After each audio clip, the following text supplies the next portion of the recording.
It's Thanksgiving in America. It's Weekly in Sports. It's our final show of 2025. It's time for the end of the month November program and the season finale of season number 1 of the podcast. Welcome aboard, ladies and gentlemen. Weekly in Sports starts right now. Welcome to What's Happening in the Sports World Today, hosted by your host of the Sports for Beginners podcast, Scott McGregor. Today, Scott has some exciting news for all of you listening today. I wonder what it could be, so let's find out and join Scott in the studio now.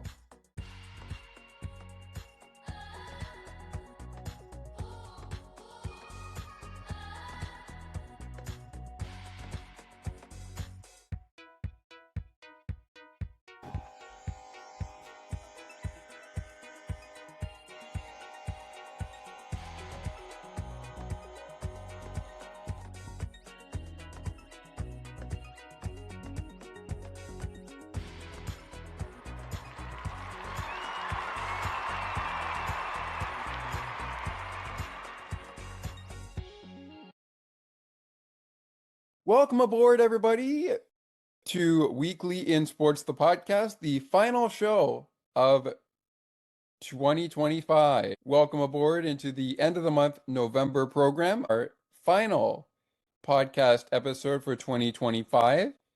It is our finale of the Weekly in Sports podcast. I'm your host, Scott McGregor. Want to take this opportunity before we go to an overview to let you know that bonus coverage of the PWHL, the Buffalo Bills coverage that we have, Pittsburgh Penguin coverage will continue throughout the moments of our hiatus. Weekly in Sports will be back in January of 2026 to start season 2 of Weekly in Sports, the podcast. But we'll talk about that more in a bit. Here is your pod overview for this episode. On this episode, we will touch on weeks 1 and 2 from the PWHL in season 3, quote unquote, the season of the Torrent and the Golden Eyes inaugural season. And it's also year 3 of PWHL hockey. 2025-2026 is the name of the season. We'll touch on week 1 and week 2 as we start the show, plus some news from around the PWHL, and we'll keep you in the loop with what's happening around the NFL. We have a triple header for our Thanksgiving listeners in America going on right now. Odds are, at the time of our recording, you are checking this out. By the time the show hits the air, those games will have gone final, but there might still be football coverage, PWHL, NHL, and the NBA off this week, at least on Thursday. They'll be back on Friday. NBA Cup coverage continues on Friday. Regular season picks up again on Saturday as far as the NBA goes. Also on this show are shoutouts of the week. Even though this is a monthly program, we call them the podcast shoutouts of the week on our program. They will be happening in the midway mark of the program. Also, before the end of the program, get a look at my recent conversation that will be coming up on a future episode of Sports for Beginners, the podcast, season 4. Currently ongoing as we speak, a sneak peek preview at my recent conversation with the one, the only, Erica Lindsay Ayala. She popped into the studio on Wednesday for a little women's hockey talk. And yes, we talked Seattle Kraken as well. And who knows? There's probably some newsy items you may want to pick up on if you haven't already. With that being said, that's coming up later in the show. Also, after the first break of the show, we will get into, as I mentioned, podcast shoutouts of the week. But you'll also hear a story from Wednesday that broke out regarding the Blue Jays as they landed a free agent. We'll touch on that story, read a little bit of Keegan Matheson's article, and before the show is up, when we go to the end of our show, We'll end off with a program note of what to catch across the NHL, NBA, PWHL, and, of course, the NFL. And speaking of the PWHL, let's not waste any more time here on our first segment and lead off with weeks 1 and 2 in the PWHL. Going to go ahead and share the screen with you, showing you week 1 and week 2 thus far in the third season of hockey coverage for the league we came to know and love in 2024. Here we go. There's a look at week 1 and, of course, week 2 underway as we speak. There are 3 games left on the schedule in week 2, including Torrent versus Frost. We have Torrent versus Frost leading the way on Friday. Sirens versus Golden Eyes from Newark, New Jersey. And the game we'll be keeping an eye on Sports for Beginners' next coverage of PWHL recap. Toronto versus Boston, or in other words, Fleet versus Scepters. Speaking of whom, both teams have played 1 game so far. Boston with a victory, Toronto also with a victory. They played spoiler against the Minnesota Frost in the Grand Casino Arena in St. Paul, Minneapolis, beating the Frost 2-1 to open the new season. There was a doubleheader, which featured the main event of that doubleheader, Vancouver versus Seattle, from the Pacific Coliseum in Vancouver, BC.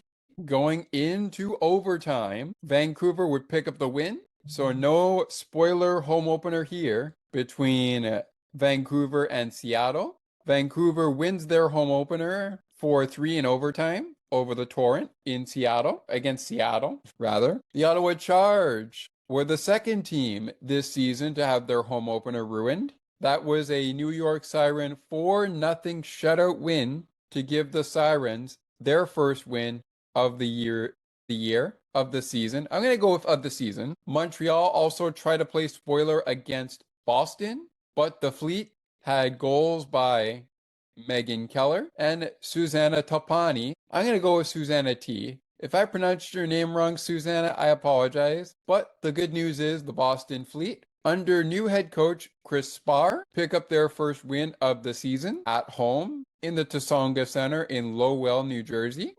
Massachusetts, Place Bell in Laval was the site for the Montreal home opener, and Montreal picks up a 4-0 win over the New York Sirens, bouncing back from a 2-0 loss in the Tsonga Center in Lowell on Sunday, November 23rd, 2025. The game that capped off week 1 of the PWHL season, which saw a doubleheader on Friday, November 21st, 2025 between Toronto, Minnesota, and then Vancouver and Seattle, duking it out. Saturday, it was the Charge and the Sirens' turn, and then the Victoire and Boston capped it off. The second shutout of the season belongs to Montreal.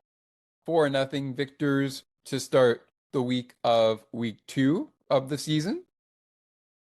4-0 winners over the New York Sirens, and they win their home opener at Place Bell in Laval. The Ottawa Charge picked up a TD Place in Ottawa win after their home opener went awry. Sirens beating the Charge 4-0 in the Charge home opener. Ottawa bouncing back on Wednesday night with a 5-1 win over the Vancouver Golden Eyes to hand the Golden Eyes their first loss in franchise history. Vancouver will play again this week, as they play twice in 1 week. In week 2, they play twice. They will play the New York Sirens on Saturday, the Boston Fleet, and the Toronto Scepters in the Toronto Scepters home opener close things out for week number 2, and they close things out for the November schedule slate of games, with Toronto's home opener closing things down from the Coca-Cola Coliseum in Toronto, Ontario. Vancouver, as mentioned, will take on the New York Sirens in New York's home opener, looking to play spoiler against New York at the Prudential Center in Newark, New Jersey, and looking to play spoiler after their home opener was spoiled by the Toronto team. The Toronto Scepters are the defending Walter Cup champion Minnesota Frost. They look to play spoiler against the Seattle Torrent when they host the Frost this Friday at Climate Pledge Arena at around this time tomorrow evening rather, 4 p.m. Eastern, 3 p.m. Central, 1 p.m. Pacific, 2 p.m. Mountain, from Climate Pledge Arena in Seattle, Washington. The games for week 1, week 2, and of course all other weeks in between can be seen on TSN, Sportsnet, RDS, and CBC for viewers in Canada, as well as Prime Video for Tuesday night showdowns. In the States, if you're in the Boston area, the game can be found in the Boston area on the New England Sports Network, NESN. Also for Canada listeners, you can stream PWHL action on Sportsnet Plus as well. MSG SN2 and MSG are your homes for New York Torrent matchups this PWHL season, as well as MSG. And the FanDuel Sports Network is your home for Minnesota Frost hockey, which is 2-1 from the Grand Casino Arena in the first game that they had going for Minnesota. They will be back in that action as well in the Minnesota region when the Seattle Torrent host Minnesota. Fans in Canada can watch it on Sportsnet. Plus, we got coverage of all of the games this year on the PWHL YouTube channel out of market besides Canada. And of course, the PWHL website besides Canada, the States, and wherever prohibited will have you covered with live streams of every game this PWHL season. Some newsy items here before we wrap up the opening segment of the show. Micah Zandihart had to serve a disciplinary action. She was fined during the game. She was fined for a disciplinary reason. Here's a look at our news on Micah Zandihart, who was fined by the league due to player safety announcement from the disciplinary committee for disciplinary action. New York's Micah Zandihart was fined $250. The Professional Women's Hockey League announced on November 2025, 2 days ago, Tuesday night to be exact, that after an automatic review by the PWHL Player Safety Committee, she would be fined $250. The incident reviewed was a major penalty and game misconduct for cross-checking assessed to Zandihart at 11 minutes and 17 seconds of the first period during Saturday's game against the Ottawa Charge in Week 1. In their review, the PWHL Player Safety Committee determined that Zandihart used her stick in a dangerous manner in retaliation to forcefully cross-check Ottawa's Gabby Hughes in the neck and head, violating Rule 60.1, cross-checking. Players must be in control of their sticks at all times and bear the responsibility not to use it dangerously. This is the first major penalty of Zandihart's PWHL career and the first time that she has been assessed a fine. Fines collected by the league support girls hockey programming and equipment access initiatives. The PWHL Players Safety Committee, PSC for short, as I will say, monitors all games and is responsible for providing independent review, and recommendations on supplementary discipline, chaired by Jana Heffert, PWHL Executive Vice President of Hockey Operations. The committee also includes Vice Chair Chris Burkett, PWHL Vice President of Labor Relations and Player Safety, Cassie Campbell-Pascal, PWHL Special Advisor, Megan Dunnan, Special Consultant to PWHL Hockey Operations, Mike Murphy, a longtime NHL executive and former VP of Hockey Operations, Matt McMahon, a member of the NHL Players Safety Department as well is also included in this Player Safety Committee for the PW. Micah Zandihart, I'm not surprised you weren't fined a game, or sorry, you weren't suspended a game. I'm not surprised you weren't suspended a game. However, I am not surprised you wound up with a fine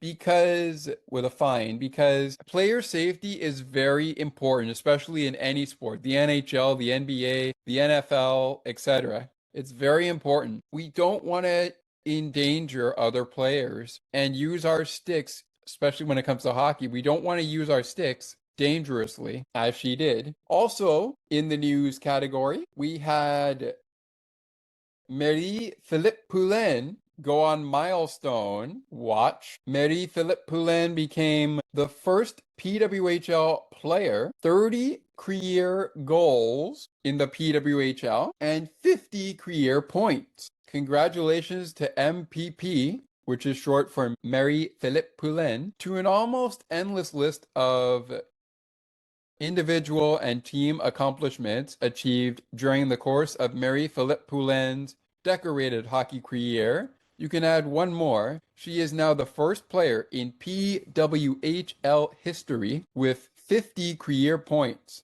Captain Clutch notched the historic point in last night's 2025-2020 an inaugural six rival with a 4-0 shutout over the New York Sirens. This happened at the time it was reported. It was reported by the PWHL staff supporting Montreal on November 26th, on Wednesday, 2025. Congratulations to Mary-Philippe Poulin. Looking forward to your next game, which won't be until Sunday, December 7th, against the Toronto Scepters. In appropriate fashion, Poulin scored it on a beautiful goal off a perfect pass from Laura Stacey at the 18-minute and 45-second mark of the second period of the game against the New York Sirens. The 34-year-old Poulin, a three-time Olympic gold medalist who is an icon across Canada, I should say, had 23 points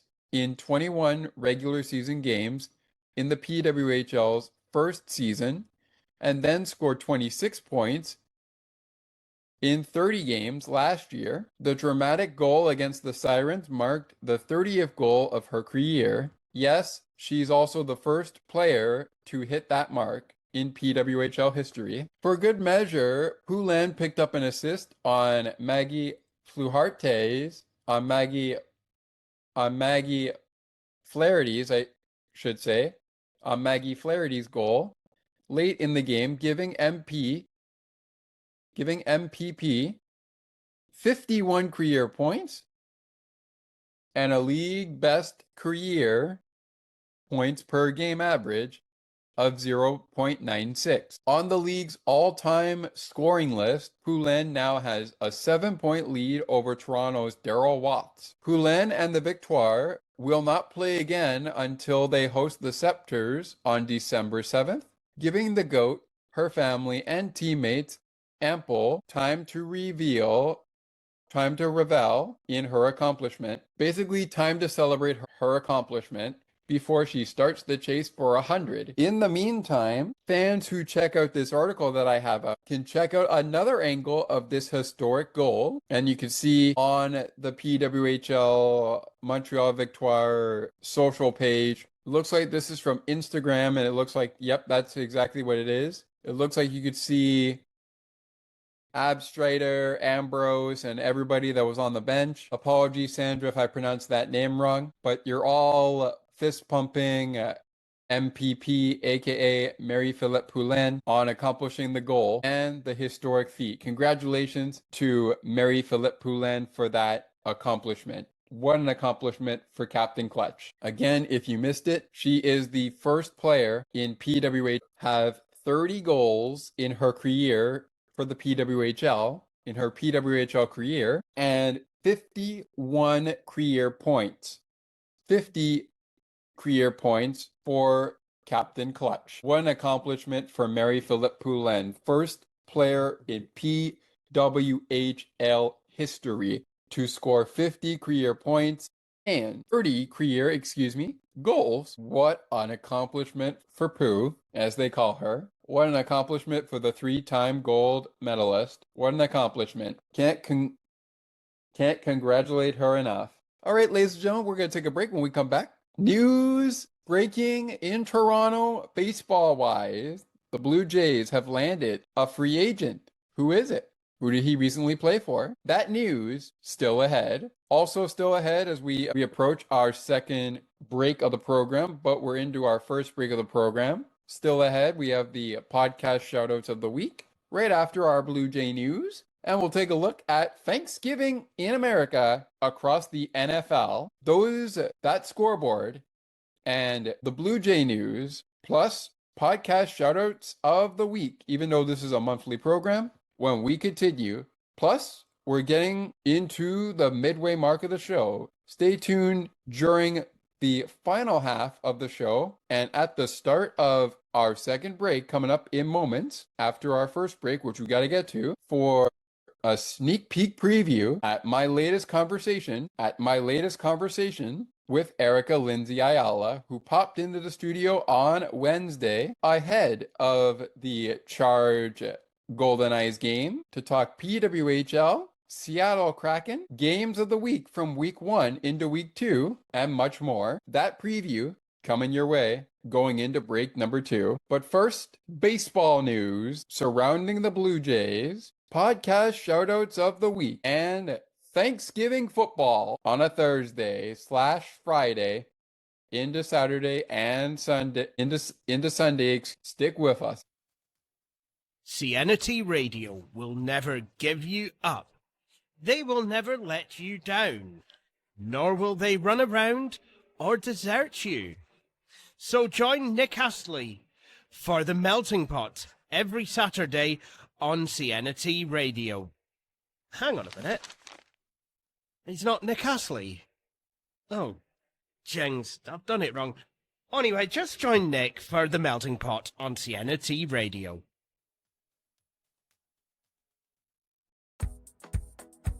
Take another look with Gerda Felix and Melanie Taddeo Malo, two powerful women of diverse backgrounds having genuine, unique, and uncomfortable conversations that everyone needs to have. Join Melanie and Gerda for conversations about what is missing from human connections. I wonder if I could make it.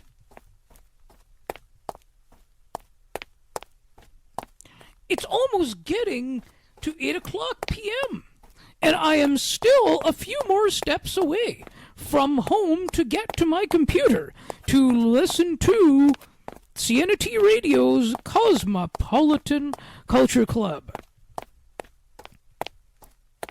The best of the best music from around the world. Can't wait.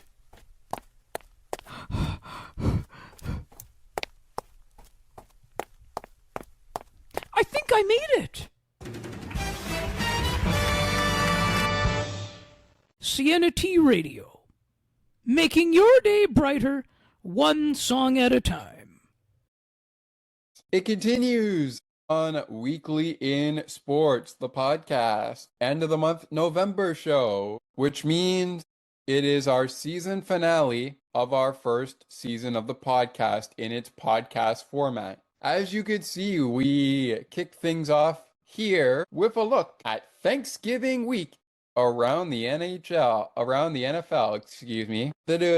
The NFL is the only sport on, unless you're watching college football or college sports, that will play on this holiday day in America. Happy Thanksgiving to all our American listeners, wherever you may be tuning in. Thanksgiving week around the NFL has only just begun, and the NHL, PWHL, and the NBA will follow suit, getting back up and running on Friday with some NBA Cup action in the NBA. The regular season kicks back into high gear in Saturday action. We got NHL action and PWHL action Friday into Saturday. Of course, Sunday for the NHL and the NBA. Coverage continues. Same thing here for football. And speaking of, game 1 of the doubleheader is done between the At the time they were about to take the football field, 7-3-1 Packers and 7-4 Detroit Lions. The Green Bay Packers have now improved to 8-3-1 with a 31-24 victory over the 7-4 Detroit Lions. Detroit is now 7-5, heading into the next week of games for them. Just about ready to kick off. It's the 6-5 Kansas City Chiefs going head to head against the 5-1 Dallas Cowboys. Game time 4:30 p.m. Eastern, 1:30 p.m. Pacific, 3:30 p.m. Central, 3 p.m. Mountain, and coming up at 8 p.m. Eastern, 7 p.m. Central, 8:20 p.m. Eastern, 7:20 p.m. Central, 5:20 p.m. Pacific, 6:20 p.m. Mountain. It's the 3-8 Bengals versus the 6-5 Ravens. That will wrap it up for the Thursday spectacular triple header of NFL action, running down the games to Friday, where the action continues at 3 p.m. Eastern, 2 p.m. Central, 12 p.m. Pacific, 1 p.m. Mountain. The 8-3 Bears face the 8-3 Eagles. In case you missed the first final of Thursday, it was 31 for the Packers of Green Bay to 24 for the Detroit Lions. The Lions fall 31-24. Still 2 games left on that triple header. Chiefs, Cowboys, which are getting going right now, plus Ravens and Bengals still to come. Then on Friday, it's the Bears and the Eagles from Philadelphia. And on our Sunday slate, with the games covered on Red Zone, beginning in the 1 o'clock slate to kick us off here. Thanksgiving Sunday in America will kick off with the 9-2 Rams against the 6-6 Panthers, who will be going on the bye next week after this game. Also on the bye next week are the San Francisco 49ers. They will take on the Cleveland Browns, who are 3-8. The 49ers enter this game against the Browns at 8-4. The 6-5 Texans take on the 8-3 Indianapolis Colts. These games at 1 o'clock p.m. Eastern, 12 p.m. Central, 11 a.m. Pacific, 10 a.m. Pacific, I should say. Just quickly checking from the PWHL side as to when that is. And that is indeed 10 a.m. Pacific, 7 a.m. Mountain is when the 1 o'clock games will take place. But moving on, minus the timelines, of course, 1 p.m. Eastern is the start time for these games on Sunday. But moving on down the slate of 1 p.m. games, after Colts and Texans, still in the 1 p.m. slate, we got the 2-9 New Orleans Saints against the 4-7 Miami Dolphins. Speaking of 4-7, we got the Atlanta Falcons facing the 2-9 New York Jets. The 3-8 Arizona Cardinals take on the 6-5 Buccaneers, and wrapping up the 1 p.m. slate with the 7-4 Jaguars taking on the 1-10 Titans. Sunday afternoon action wraps up in the late afternoon with 4 p.m. slate games, 4:05 and 4:25, 2 of them at 4:25, including Bills and Steelers at 4:05 p.m. Eastern from Acrisure Stadium in Pittsburgh. The 6-5 Steelers face the 7-4 Buffalo Bills. We will have coverage for you on the Bills post-game show, recapping as many games as we can from Sunday, a couple of games that we can get to from the weekend, Thursday holiday, and of course, we'll get to Friday as well. We'll get to as many Sunday games as we can. We may not get to Monday, depending on when we record. We will see. Also in the 4:25 p.m. slate, I should say, the 2-9 Raiders face the 7-4 Chargers, and the 4-7 Vikings face the 8-3 Seahawks to kick off the late slate of afternoon games. Seahawks and Vikings at 5 p.m. Eastern, At 4:25 p.m., it's the Raiders and the Chargers, as well as the Bills and Steelers. And before we go to Monday Night Football this week, I want to remind you that Sunday Night Football on Thanksgiving, 8:20 p.m. Eastern, 7:20 p.m. Central, 5:20 p.m. Pacific, 8 p.m. Mountain, features the 3-8 Washington Commanders against the 9-2 Denver Broncos. And while we're on this screen, at 8:15 p.m. Eastern on Monday, 7:15 p.m. 5:15 p.m. Mountain, it's Monday Night Football between the New York Giants at 2-10 against the 10-2 New England Patriots on MNF, Monday Night Football. Sunday Night Football is short form of SNF. But enough about the schedule there. Already final, we have the Packers beating the Lions by a final score of 31 to 24. 31 to 24, your final score between the Packers and the Lions. Action continues now with the Chiefs and Cowboys underway. Bengals and Ravens set to go later tonight at the timing of our recording. By the time you hear this show, all three of those games most likely will be final. All right, as we are in the second break of our show, we are coming to the end of our second segment, I should say. You've waited long enough. We'll get to our podcast shoutouts of the week momentarily, but you've waited long enough. What's going on, Blue Jays? What's going on? Here we go. We want to know what's going on so bad? Well, here we go. First of all, let's look back at the Blue Jay transactions since the offseason began. They are the runner-up of the World Series this year, making it back to the World Series last season for the first time in 32 years since their back-to-back, actually make that 33 years since their back-to-back win in 92 and 93. They have recently, since the start of November, activated Lazaro Estrada, Tommy Nance, Anthony Santander, Dylan Tate.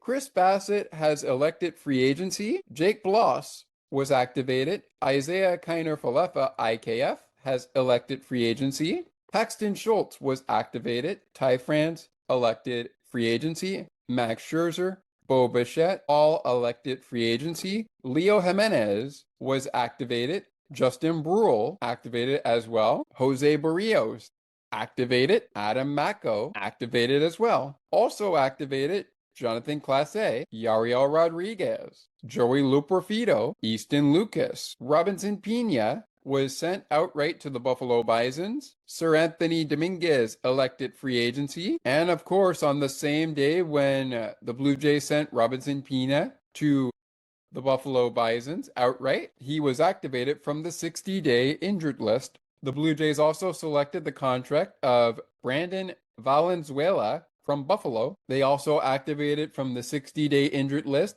Jimmy Garcia, as well as Angel Bastardo was the name that was activated.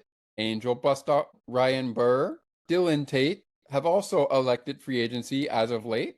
The Blue Jays have also activated from the 60-day injured list Ryan Burr, Bowden Francis, sent outright Nick Sandlin to the Buffalo Bisons, selected the contract of left-handed pitcher Ricky Tiedemann from the Bisons, and to date signed second baseman Carlos Mendoza to a minor league contract, released Easton Lucas after activating him, and they have recently signed, as of the notable transactions that they have made official, they have selected or signed the free agent shortstop Rondolfo Castro to a minor league contract, as well as free agent right-handed pitcher Tanner Andrews to a minor league contract. Now, the big news that broke on Wednesday, Dylan Cease heading to the Six. He's coming to Toronto on a 7-year deal, source including Keegan Matheson, one of my reliable sources, by the way, besides people at Sportsnet,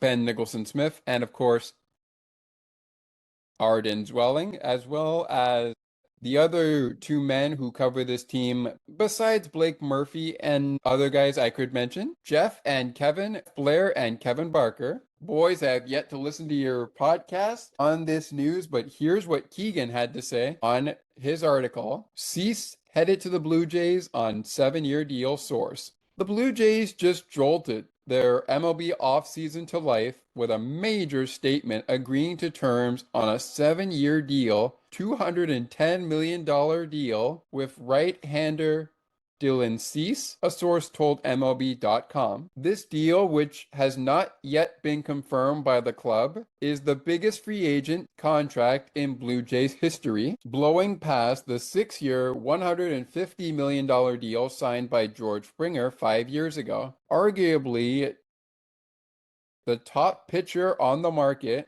Cease, who turns 30 in late December, gives the Blue Jays a top of the rotation starter to build around while they chase the World Series title they fell so painfully short of just 4 weeks ago. While Cease is not coming off his strongest season, posting a 4.54 ERA over 168 innings for the Padres, the San Diego Padres, he possesses all of the traits worthy of this big swing from Toronto. One of the game's more durable starters, Cease has pitched more than 165 innings in each of the past 5 seasons, showing the same durability the Blue Jays have coveted greatly in the past. Pitching splashes in past pitching splashes like Kevin Gausman, Jose Barrios, and Chris Bassett. Doing this with Cease's upside and strikeout rates, though, is what makes this deal so appealing. Cease struck out 200 plus batters in each of those 5 seasons, good for a rate of 11.3 per 9 innings. That's right, in line with Gausman's peak season in 2023, but Cease has maintained that level along with his excellent velocity, averaging 97.1 miles per hour on his fastball last season. Pair that with a slider that gives hitters fits and a deep arsenal beyond it. Let me start that again. Pair that with a slider that gives hitters fits and a deep arsenal beyond it. Cease is a dream project for Pete Walker and the Blue Jays coaching staff, who have shown an ability to take veteran starters and turn them up a notch. What a dream to start the offseason this has been for the Blue Jays, who have quickly given fans a pair of bright, shining distractions from that Game 7 loss to the Dodgers. There's still more to come, but after Shane Bieber picked up his $16 million player option earlier this month, the addition of Cease makes the Blue Jays rotation a juggernaut. First of all, welcome to Toronto, Dylan Cease. When, of course, the team makes that official, we do know, per reliable sources, especially MLB.com, Sportsnet, and everywhere else that is reporting it, that Dylan Cease is coming to Toronto, and I can't wait to see what the guy's got in store. What does that mean, however, with Bo Bichette? Bo recently elected free agency. So what does that mean with... Well, I'm sure we'll find out. But then again, and just to clarify, Shane Bieber will remain with the Blue Jays after picking up his player option contract and going with it. The Blue Jays for the postseason, when it came to the World Series game in the 2025 ending of the postseason, went 3-4, losing in extra innings in the 11th inning of Game 7 at Rogers Center. Shane Bieber credited with the loss. Yoshinobu Yamamoto credited with the win. The Dodgers also for that series went 4-3, ultimately winning the last 2 games of the World Series by final scores of 3-1 and 5-4. Blue Jays picked up wins matching finals of 11-4 6-2 and 6-1. They lost game 2 of the World Series, lost the opener in LA, game 3 of the World Series, won game 4 and game 5, but then lost the 2 games back at home, 6 and 7, by the scores I just mentioned. 3-1 on Friday, October 1st on Halloween, and November 1st, 5-4 in extra innings. So still lots more off-season content coming, especially around the Blue Jays, but that was a big splash for the Toronto Blue Jays. I was about to say Pittsburgh, and I did say Pittsburgh, but I quickly corrected myself before finishing that sentence.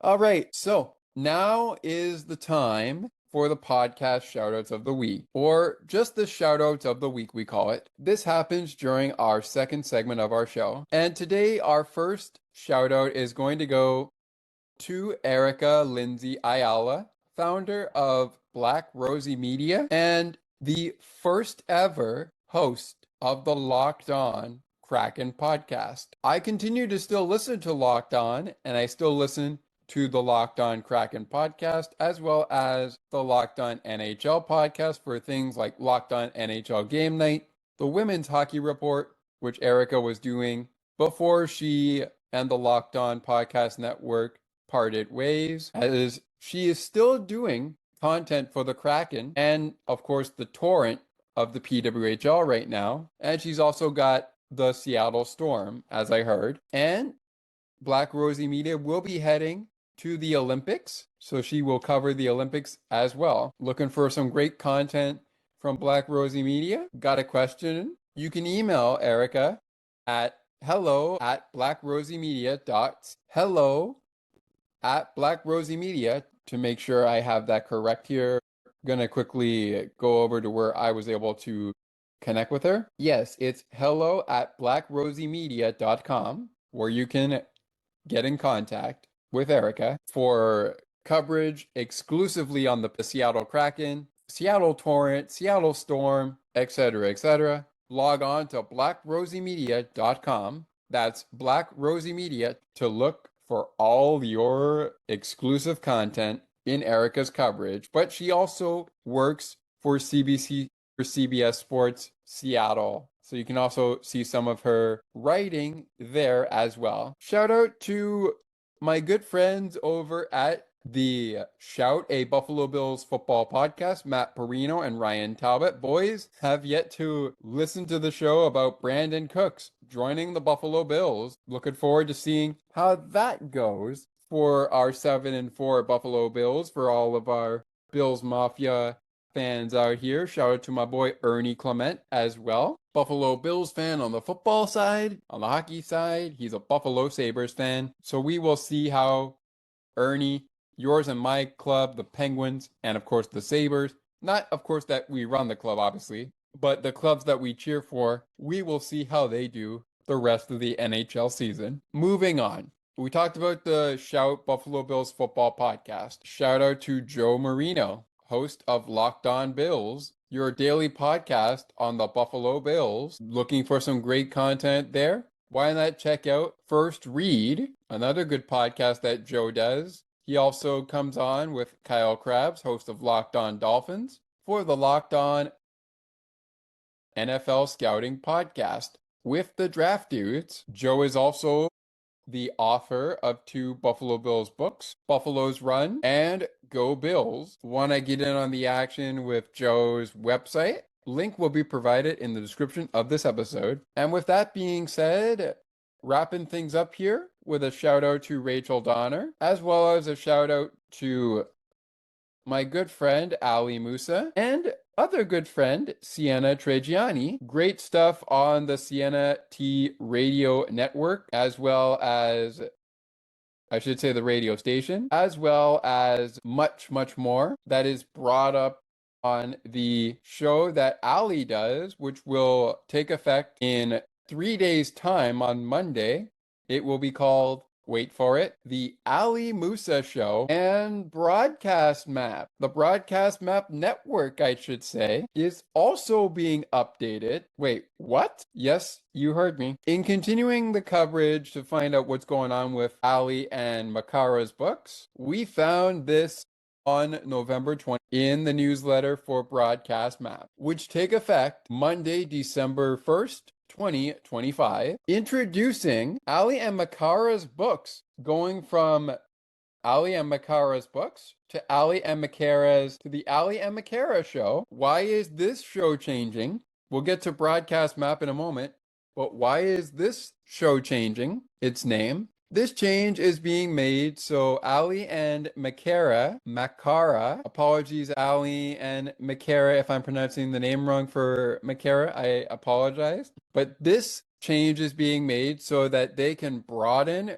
their content from books to other things, like the technology aspect they've been diving into lately. Additionally, the URL for the show will reflect this change. The new website will be the Ali and Makara show. That being said, if you still try the current URL, the change takes place, after the change takes place, it will redirect you, I should say, to the new one. On the topic of websites, the entire network will now have a site where there will be a description of all the shows and links to their respective websites. This new website will be called the Musa or the Musa Soblonian Network. Ali and Makara. Sorry if I butcher the last names. I'm trying to make sure I get it right. But anyways, we will leave a link or leave rather the website itself as the new URL that will take effect on December the 1st. We will leave a little URL in our description of this episode. Of course, this change for the website and network comes alongside the network's name change from the Broadcast Map network to the Musa and Slobl to the Musa from the Broadcast Map network to the Musa and Sloblane and Sloblane so I'm just gonna say the Ali and Makara network. Sorry, Ali and Makara, if I'm trying to get the name right.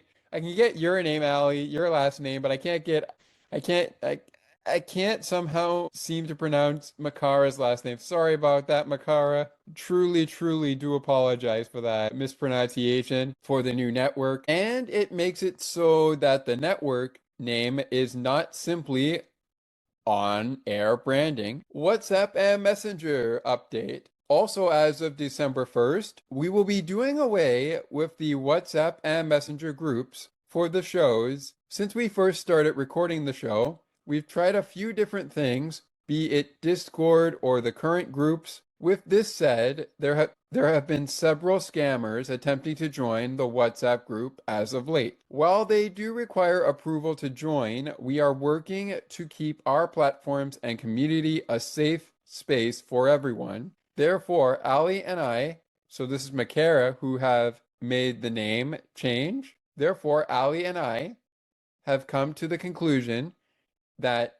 discontinuing these groups is the best way forward. The groups will remain active until Monday, December 1st, 2025, to allow you all to read or find this newsletter, depending on whether you read the emails or you find them on other platforms. You will still be able to find us on places like Facebook, LinkedIn, Blue Sky, and Mastodon. Most of all, we encourage you to subscribe to the newsletters here on the site. This is where absolutely everything lives and where things first get posted. Ali and I are so excited to continue on this journey as we begin to close out this year and move toward the next. We hope you will continue to join us. Thank you. And then there are links to the shows, where you can find them, how to join the groups, the Facebook page, Mastodon, the email, and where to find Tech Stravaganza,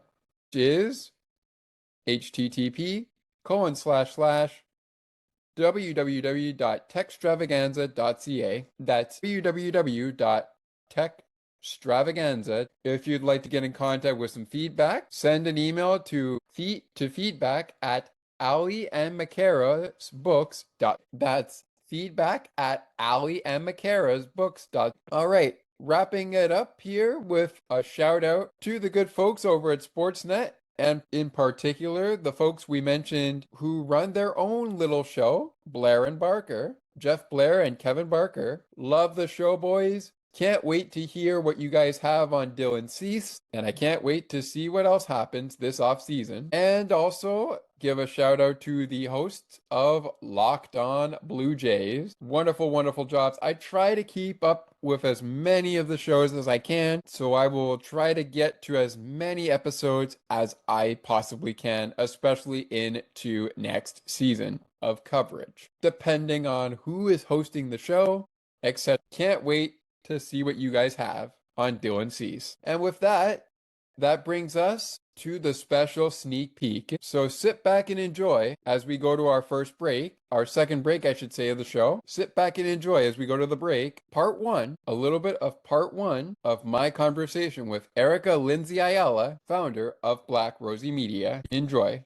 Here's part one, at least a little bit of it, as it takes us to break. It's a sneak peek preview at an upcoming episode featuring this conversation in its fullest right after our special Black Friday Penguins post-game season episode on Sports for Beginners. Here's a tease of what it happens, or what was talked about. Enjoy. Hello, everyone, and welcome in to another edition of Sports for Beginners, the podcast, with, well, look what the hockey podcast dragged in. It's Erica Ayala of Locked On Kraken. I also forgot to mention that it's not just Locked On Kraken, but in case you're not aware, odds are you are, but in case you're not aware, she also does a show with the wonderful Rachel Donner called The Women's Hockey Report around the PWHL and other areas in women's hockey. Erica is also the founder of Black Rosie Media. Erica, welcome back to the studio. It's been a while since your debut. Yeah, it has been a while, but thank you so much for having me. I'm super excited for all of the content that we have coming over at Black Rosie Media, including, of course, the Seattle Kraken, the PWHL, as you mentioned, and Black Rosie Media, once again, will be headed to the Olympics. So we've got a lot coming up that's really exciting when it comes to women's and men's hockey. Of course. And speaking of that, I want to take this opportunity before we get into the women's hockey talk. And of course, we're going to talk a little Kraken in a little bit. But I want to let everyone know that our post-game show is back on Sports for Beginners, the podcast, for its third season of coverage, but its second season covering just select games this year. We started off with Montreal and Boston. And up next, we're going to talk Toronto, Boston. That'll be fun. So before we get down to women's hockey talk, Erica, I want to ask you, because the Penguins and the Kraken have just played each other. So what were some of your takeaways from that game? Yeah, I think overall, it was a good game. We saw it go into overtime. And the Seattle Kraken have made a little bit of a reputation for going to overtime games this season. Actually, just on Black Rosie Media, I had Allison Lucan talk about that, break that down. And I think what you saw in that game was just a stellar performance from goaltending that honestly, I wasn't necessarily sure that we would see. I mean, we saw Joey Decord get injured. He came back. Philip Grubauer has been fantastic because that, of course, was a back-to-back game, the first of a back-to-back game on the East Coast for the Seattle Kraken. So I just think that we saw a great performance in net that really kept the team afloat. And I think if we're being critical, what we also have to talk about with regard to the Seattle Kraken is that the offense, we're still looking to see who's going to lead the offense. Jared McCann, former Penguin, Jared McCann, still on IR, injured reserve. So there's definitely a lot to take away from that weekend, but specifically that game in Pittsburgh. And there's a lot that the Kraken still have to do if they want to maintain at the top of the standings in the Pacific Division where they are now. Hi, Scott. It's Ali here. I just wanted to mention that I'm really enjoying the show and I'm really enjoying what you're putting together. And I wanted to just say I'm enjoying being a part of it as well. So please keep up the phenomenal work and make sure you guys keep this podcast going because it really suits you well.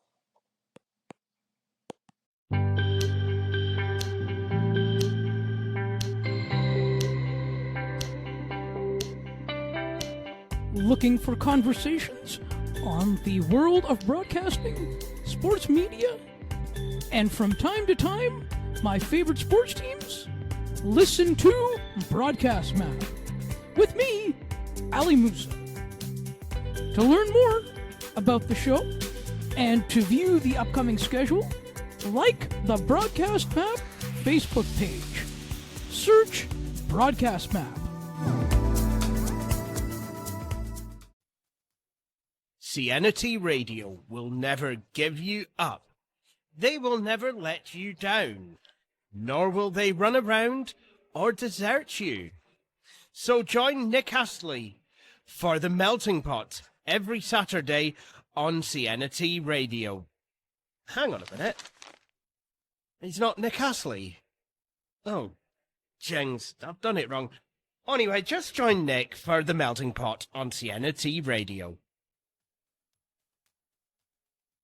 Welcome back to Weekly in Sports, end of the month November show. We are closing in on the closing moments of our show. Earlier on in the show, we talked about the Thanksgiving schedule for the NFL. We also talked about Dylan Cease coming to Toronto, which I think, just like Keegan Matheson, I agree with him. I think it's a big splash that the Blue Jays have made. He used to play for the Chicago White Sox. Last year, he played for the San Diego Padres. This is going to be an interesting game, an interesting offseason, and an interesting season that, to be honest with you, after hearing that Cease is coming to Toronto, I'm really excited about it.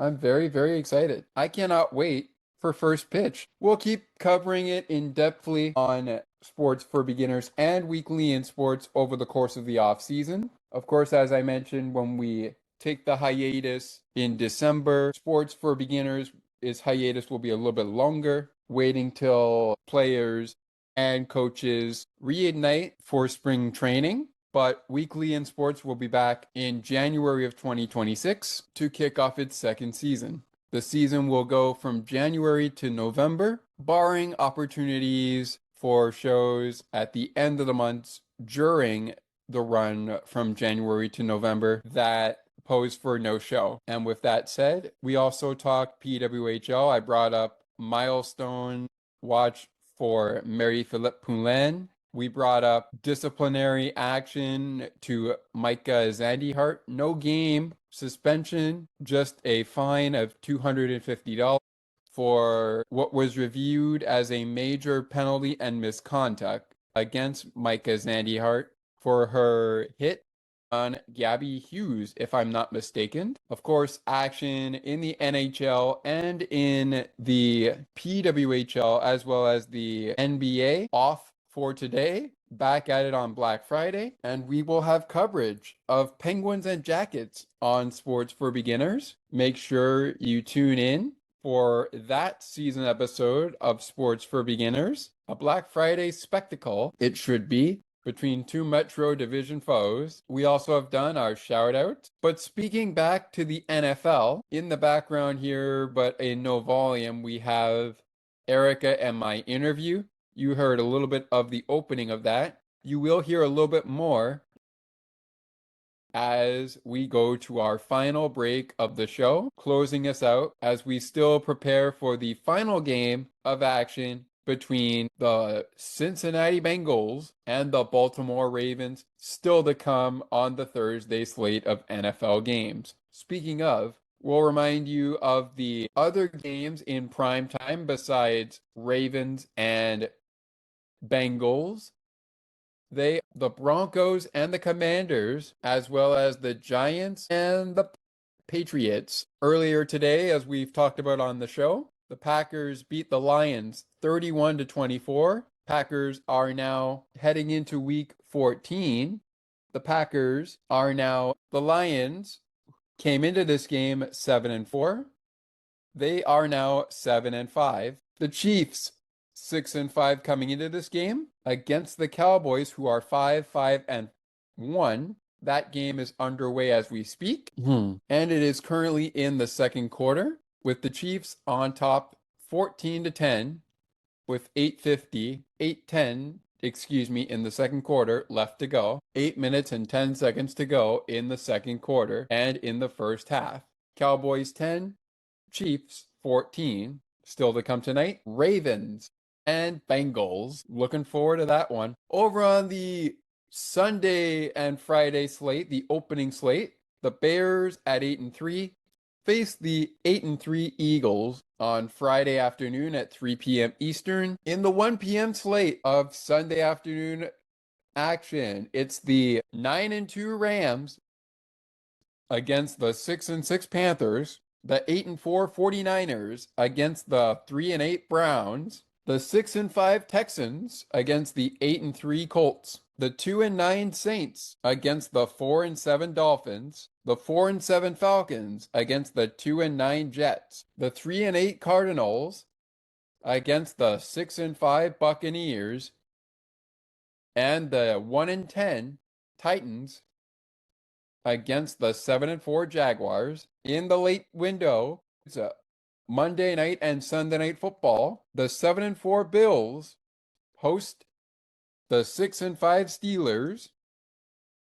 The 6-5 Steelers host the 7-4 Bills. I put it as Buffalo hosting the Steelers. That's wrong. Steelers are hosting Buffalo. Moving on, the Chargers 7-4 host the 2-9 Raiders. Around the same time, the Bills and Steelers get going, and the 4-7 Vikings face the 8-3 Seahawks. Coming up on the NFL schedule. While we still have our shared screen, let's take a look at the upcoming NHL action. And boy, do we got a steamroller of games for you on Friday, on Black Friday. It all begins at noon Eastern with the Lightning paying a visit to Motown against the Red Wings. Then later, from Motown to B-Town to Beantown for the Boston Bruins, taking on the New York Rangers at 3:30 Eastern. It's the Avalanche taking on the Wild. Records for those early games: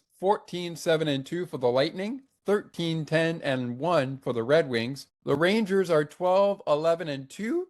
Boston 14-11-0 for the season. For the season, the Avalanche and 5. The Wild 13-7-4. In the 4 p.m. slate, bungle of games at 4 p.m., including the 12-7-3 Flyers against the 13-9-2 Islanders, the 8-14-3 Flames against the 12-10-1 Panthers, the 15-7-1 Devils against the 9-10-4 Sabres, the 12-7-4 Senators against the 7-10-7 Blues. The Montreal Canadiens at 12-7-3 face the 10-5-8 Golden Knights of Vegas. In Anaheim, the 14-8-1 Ducks take on the 11-6-6 Kings of Los Angeles. And wrapping up the 4 p.m. slate with the 10-12-2 Canucks against the 11-10-3 Sharks. The Canucks in San Jose on Black Friday to take on the Sharks. At 5 p.m., we've got the Maple Leafs 10-10-3 against the 13-9-2 Capitals. Also at that time, the 12-10-0 Jets take on 10-0 Jets. The 12-10-0 Jets take on the 14-7-2, the 14-7-2 Carolina Hurricanes. At 7 p.m., it's the Penguins versus the Blue Jackets. 11-6 Penguins against the 11-9-4 Blue Jackets. And a little later at 8 p.m. Eastern, the 12, 9, and 3 Mammoth take on the 15, 5, and 4 Stars of Dallas. And over in the Windy City, how's this for an appetizer? Or rather your dessert? The 10, 8, and 5 Blackhawks against the 7, 12, and 4 Predators. How's that for your dessert on a Friday night? Keeping it going here on our shared screen. 3 games on the slate for the remainder of week 2 of PWHL action, just returning this month. The Seattle Torrent home opener kicks things off with a showdown with Minnesota from Climate Pledge Arena in Seattle, Washington at 4 p.m. Eastern, 3 p.m. Central, 1 p.m. Pacific, 2 p.m. Mountain from Climate Pledge Arena in Seattle. The New York Sirens have their home opener as part of a Saturday doubleheader from the Prudential Center, home of the NHL's New Jersey Devils and home of the New York Sirens. They will have their home opener against the Vancouver Golden Eyes. Vancouver looking to play spoiler for the first time for home opener. Game time is 12 p.m. Eastern Time, 11 a.m. Central Time, 9 a.m. Pacific Time, 10 a.m. Mountain. And last but certainly not least, to wrap up that doubleheader, it's the Toronto Scepters home opener to wrap up home openers for the PWHL this season, as Boston looks to play spoiler against Toronto in the Coca-Cola Coliseum in Toronto, Ontario. 2 p.m. Eastern, 3 p.m. Central, 11 a.m. Pacific, 12 p.m. Mountain. Fleet versus Scepters this Saturday afternoon. All right, coming up to the end of our show here, ladies and gentlemen. But before we wrap this segment up here, and we'll continue doing this in the final segment of our show, as a tribute to the American listeners, I want to wish everyone a happy Thanksgiving. The holiday season, Hanukkah and Christmas are around the corner, and in fact, the month of which those holidays begin start after Thanksgiving in America. So we're going to wrap up this segment here. I want to ask you, American listeners, and those who celebrate Hanukkah as well as Christmas, like myself, I'll be celebrating it as well. I want to ask you, what are your favorite Christmas traditions? What are your favorite Thanksgiving traditions? For those of you in the States, let us know by sending an email to sportsforbeginnerspodcast 8231@gmail.com or connecting with us on Discord, WhatsApp, and everywhere else we have on Facebook. If we dismantle the Discord server, you could still catch up with us on WhatsApp, but we will see. You can also provide comments in the episode you are listening to, including this one. Right now, for me, I'm going to provide you with not necessarily tradition, but a couple of my favorite movies for time constraints, because I want to make sure we get to our break. I'm going to give you my top 3 favorite holiday movies. Spoiler alert, you may know some of them, and they may not all be holiday themed. First up, you can't go wrong with the Santa Claus. You can't go wrong with the Santa Claus and Tim Allen. You can't go wrong with that. It's a really great movie, really nice trilogy, by the way. But the Santa Claus, the first one, by far is one of my favorites. Another one, so the Santa Claus is number 1. At number 2, give it up for the holiday classic featuring your own home security system. Yeah, I'm talking about Home Alone. And since it's ranking number 2, smack dab it in the middle at number 2, right behind the Santa Claus, it's Home Alone 2, Lost in New York. Home Alone 1 was great. Home Alone 2, I enjoy a lot. Home Alone 3, Home Alone 4, and the rest of them, I don't know. I don't know how I feel about them. I don't know how I feel. But number 1 and number 2, you can't go wrong with. Number 3 on my favorite Christmas movies. Well, you coming? Coming where? Why, to the North Pole, of course. Why, to the North Pole, of course. This is the Polar Express. Yes, at number 3, you can't go wrong without hopping on board, grabbing a hot chocolate, putting the family around the campfire, around the fire, I should say. I was about to say campfire, but I don't know if anybody goes camping when winter time comes, but you can't go wrong without having everybody around the TV screen, around the fire, with a hot chocolate in hand, and climbing aboard the Polar Express. Top three are the Santa Claus. Home Alone 2, Lost in New York, comes in at number 2. The Santa Claus coming in at number 1. And the Polar Express comes in at number 3. You can't go wrong with all three of these, just like you can't go wrong with Elf. And that is a classic in and of itself, but I'm pretty sure an iconic scene that everybody likes. I would play the audio if I wanted to, but I want to respect the rightful owners, and so I won't play it for you, but I will leave, should I be allowed to in my description, I will be able to, or I should be able to leave a link to one of my favorite scenes that I think everybody can agree with me is an instant classic. He's an angry elf. Yeah, the angry elf scene. With that being said, we're not angry people, but okay, maybe we are when we go a little overboard with sports. Maybe we are when we go a little overboard with sports. But all things considered, that will pretty much bring us back to more from my conversation with Erica, and we're going to bring you back to when we next spoke with Erica. I'm going to bring you to the 25-minute and 41-second mark, so you can get more from our sneak peek part 1 of a future conversation, parts 1 and 2, coming your way on a future episode of Sports for Beginners Season 4. Enjoy this little bit, because when we come back, it's time to put Season 1 into the rear view mirror and get ready for Season 2, which begins January 2026 for Weekly in Sports' second season of its podcast era. Season 1 was a little bumpy, but let's see how Season 2 does in year 2 officially as a podcast. For now, let's go back to my conversation with Erica that we did on Wednesday, and you will hear on a future episode of Sports for Beginners, the podcast, in full, all 2 parts. Enjoy. The Women's Hockey Report, which she was doing prior to us talking. Of course, that is not now the case anymore, but that's something that we could probably get into on another episode if need be. But yes, just to clarify what Erica said, all of her content is exclusively available on Black Rosie Media.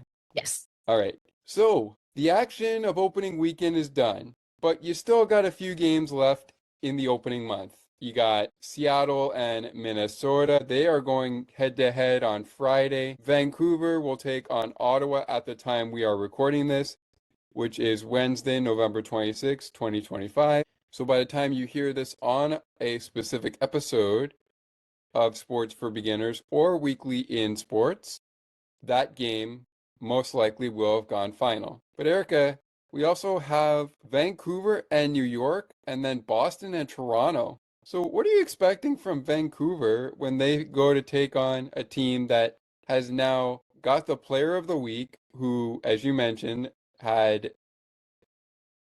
a 3-goal game against a hat trick against Ottawa? And of course, that person and the Sirens are they're coming in to a game against Vancouver, who has yet to play the Ottawa Charge, and also still yet to play Boston, Toronto. They've already played Seattle, so we can put them out of the mix there. But they got to play Minnesota, and yeah, pretty much. I mean, they've only had the one game, so they've only taken on one opponent, Vancouver, that is, of course. New York has played 2 games, so they've got a level up their week. We still have plenty of matchups that we haven't seen yet. What I'm expecting is a fast-paced game. Again, I think New York is a young team. I think they do want to play fast. I do worry about their discipline at times. I think, again, the night and day that we saw versus Ottawa compared to versus Montreal. And then, of course, we saw that there was a lot of love lost between Montreal and New York there, or really New Jersey. Because anyway, I'm from New York, so I take exception when teams that don't play in New York are called New York. But anyway, I digress.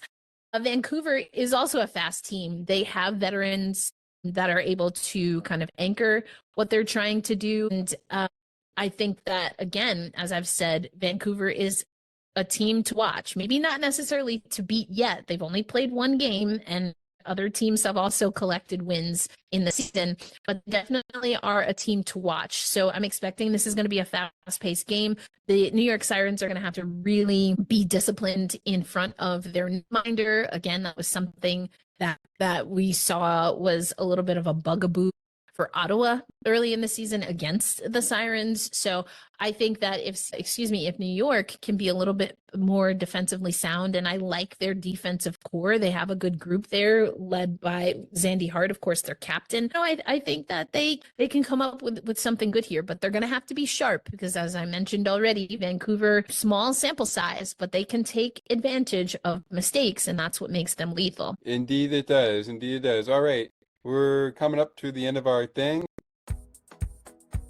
Take another look with Gerda Felix and Melanie Taddeo Malo, two powerful women of diverse backgrounds having genuine, unique, and uncomfortable conversations that everyone needs to have.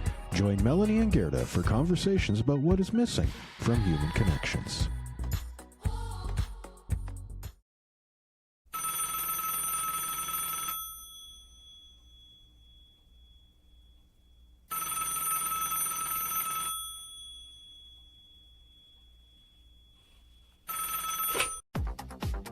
Hello?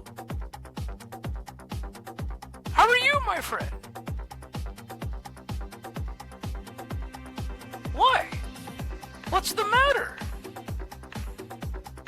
Why feeling bored and lonely?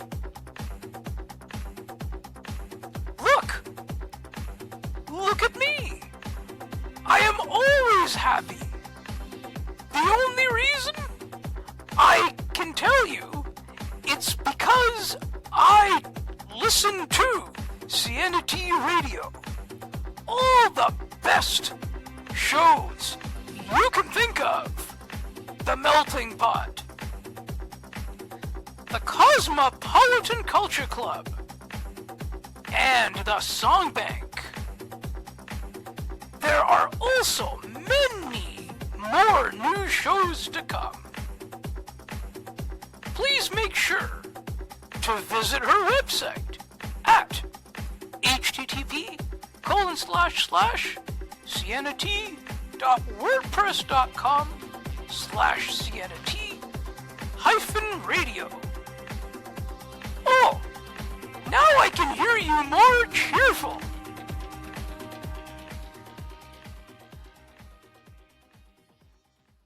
CNT Radio, making your day brighter, one song at a time.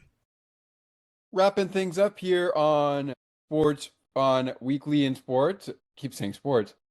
Okay, you know what I mean. Weekly in Sports here, the podcast. Wrapping things up here on season number 1 of the Weekly in Sports podcast era. Thank you guys so much for being with us. We really, really, really do appreciate you joining us on our show. Really, really do appreciate it very, very much. We do appreciate it really, really much. I know the background for most of our recording for this one has been sports for beginners, but you know what? It's fine. It is definitely fine. We'll figure that out and maybe do it with just the logo for Weekly in Sports behind me as our background over the course of our second season, which starts in January of 2026. But still, the holidays are around the corner and Thanksgiving football is underway. We didn't mention the NBA coverage rocketing down, but you know what? It's fine. It's fine. It's fine.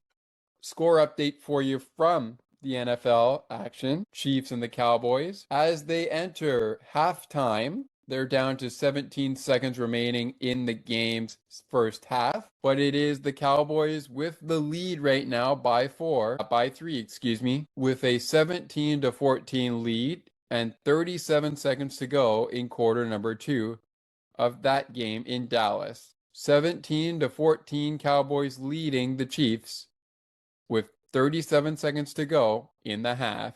and in the second quarter of play. Coming up later, it's the Bengals and the Ravens. Should be a good one. And then, of course, you've got Bears and the Eagles, etc., going into Sunday and into Monday. Well, this has been fun, ladies and gentlemen. But before we go, we talked about holiday movies. I talked about traditions that I want to hear from the fans about for the holiday season. We haven't talked music yet.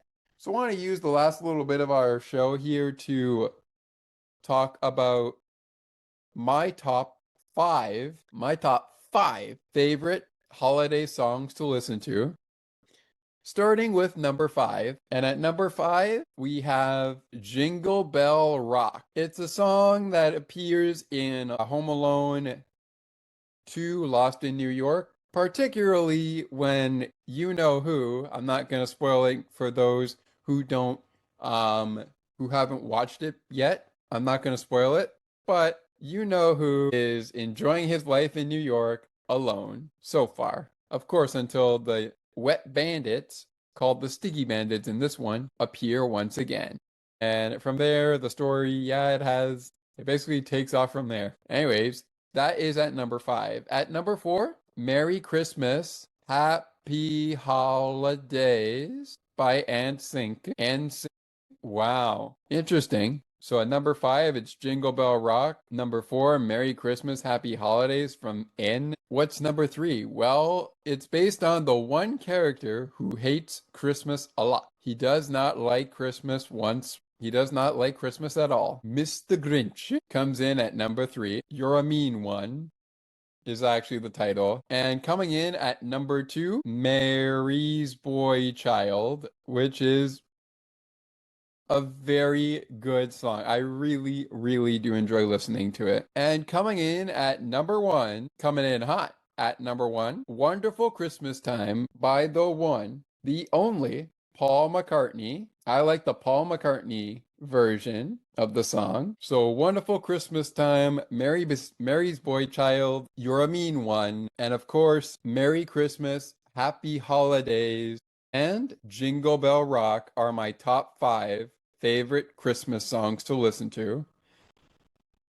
Honorable mention to Chuck Berry's Run, Run, Rudolph, which many of you who have seen Home Alone's franchise before, or at least the first film, know it happens when the family hasn't really realized they left the main character, Kevin McAllister, home alone until they board the plane. It happens when they are on the way to catch the flight to make sure it doesn't leave without them, which, as we saw in Home Alone 2, almost didn't pan out well for Kevin McAllister, played by the one and only, if I remember correctly, Macaulay Culkin. Macaulay Culkin. Yes, this is true. They're classic movies. They're holiday treasures. There are holiday music that you would love to hear during these times. And there are also such things like Giving Tuesday, which brings me to a special shout out to my good friend Melanie Taddeo. And with that, we're done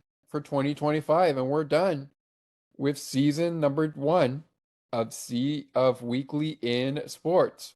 I would like to thank all of you for coming on to check us out, especially our Sports for Beginners listeners. Thank you guys so much for being with us. Really, really, really, really, really do appreciate it, and cannot thank you enough for coming on for the ride. We really, really, really cannot thank you enough. That is it for season 1 of Weekly in Sports. Season 2 kicks off January 2026, but you will know that it is near the end of the month of January 2026. It will likely be the week of January 28th, 2026, excuse me. So because this is the last show of Sports for Beginners coverage, a Weekly in Sports coverage, on the podcast format for Weekly in Sports, first of all, to our American listeners, happy Thanksgiving,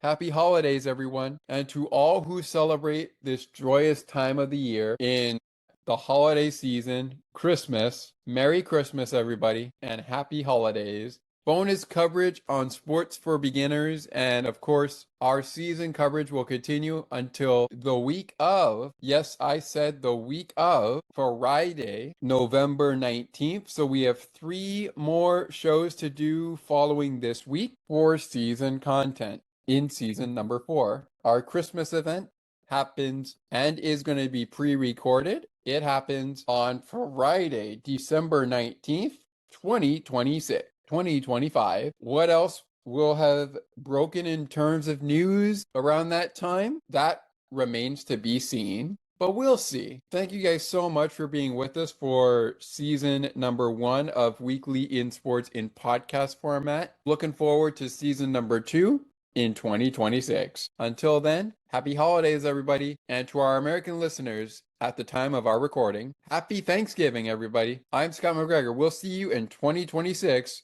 for the second season installment of Weekly in Sports. Spoiler alert.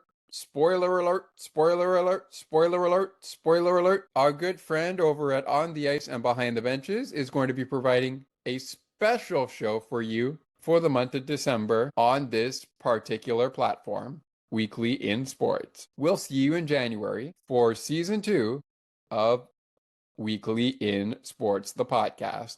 The era has only just begun. How long will it stay around? Wait and see. We'll see you in the new year. Thank you for joining us today for your weekly dose of sports content. If you have any questions or thoughts on this show that you'd like to let our host know about, simply send us a voice message on Anchor and let us know what you think we can improve on to help us out on the show.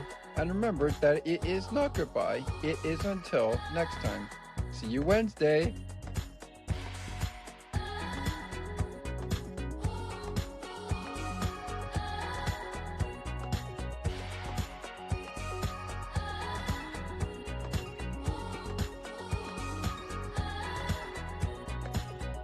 Bills are happening now. They're making it happen now. We've got the spirit, a lot of spirit, yeah.